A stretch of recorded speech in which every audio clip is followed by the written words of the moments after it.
திமுக அமைச்சரின் வீடு மற்றும் அவரோட குடும்பத்தினர் வீடுகள்ல அமலாக்கத்துறை அதிகாரிகள் திடீர் சோதனை நடத்திட்டு வராங்க.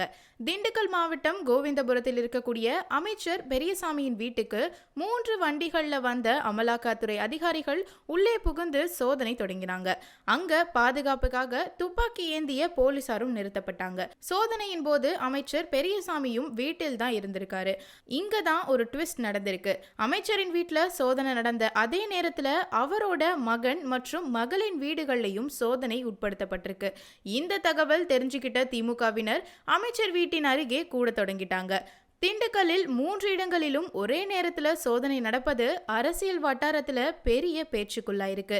இந்த திடீர் ரைடெல்லாம் ஏன்னு பார்த்தோம்னா, கடந்த முறை திமுக ஆட்சியில் வீட்டு வசதித்துறை அமைச்சராக இருந்தப்போ விதிமுறைகளை மீறி ஒரு உளவுத்துறை போலீஸ் அதிகாரியின் மனைவிக்கு வீட்டு வசதி வாரியத்தின் திட்டத்தில் வீடு ஒதுக்கப்பட்ட வழக்கு தொடர்பாக தான் இந்த அமலாக்கத்துறை சோதனை நடக்கிறதா சொல்லப்படுது.